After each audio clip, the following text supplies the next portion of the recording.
That's how I like my coffee. It's fucking cold. Yesterday, a friend told me that his company got him a rental car. But when he said rental car, he fumbled over the words and said mental car. And I said, mental car? I heard those things are fucking crazy. And then I laughed to myself for what seemed like 10 minutes. And they didn't even hear what I said. And they were like, what? And I was like, nothing. Let's do some quick fire questions today. 2 questions, 1 video? Yup. That's what kind of day it feels like. An overachievement type. Melissa asks, how does one Facebook stalk a person they don't know the name of?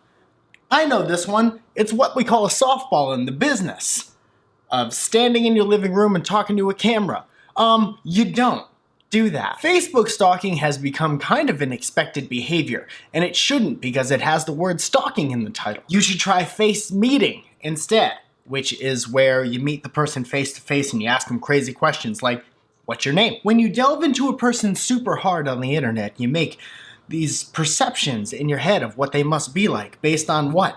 7 years of shitty pictures? I would ask you, why do you feel the need to Facebook stalk the person? Well, because I want to know a little bit more about them. Well, that's why we have questions. Well, that's what those are for. If you're gonna do that to somebody, classic talk show pen work, message them in the middle of it and say what you're doing so they can change their privacy settings. Or maybe just stop and use that messaging time to ask them on a coffee date. Would you like to drink some coffee? That depends. What do you have going on? I've been Facebook stalking you for the past half an hour, getting a little sleepy and thirsty. Well, you're blocked now. So use your time wisely. The next question is a combination of a bunch of them because I get a similar thing all the time. Let's go. I feel like my significant other is ignoring me because I see them post on Facebook and Instagram before they get back to me when I call or Schwext them. Okay, this is my personal opinion. Feel free to not take it at all. I have a lot of unpopular opinions. For example, I didn't think Kenny G was all that bad.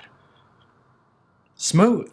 He's like Santana, but with his mouth. Any hooser, I don't think people in this type of situation should be together because you're kind of just looking at your phone or your laptop and making yourself miserable.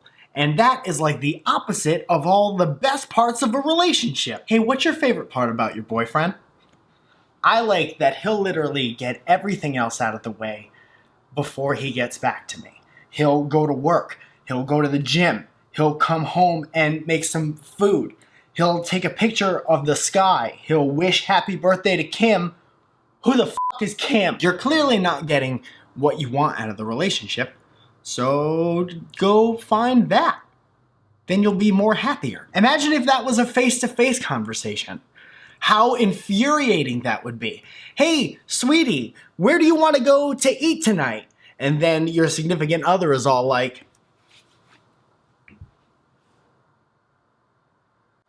happy birthday, Kim. You ever see this one? It's called Trying to Go Down the Up Escalator. Thank you so much for watching this. I have so many videos to put out before I start taking road trips down to Tennessee, Nashville, so I could play a show filled with music and comedy at the Olin Rogers Soda Parlor. And that's gonna happen on the 24th, I believe. I'll put it out on Facebook. You can go ahead and see it. I suppose that's it. My name's Mike Falzone. Put out new videos every Tuesday and every Friday. There's a podcast that comes out every Monday called Welcome to Our Podcast, and you can rate it and review it on iTunes if you want, or you could just sit on your hands and do nothing. And literally the same thing happens to our show, which is we'll keep doing it. Such is life. C'est la vie! Woke up everyone in my apartment building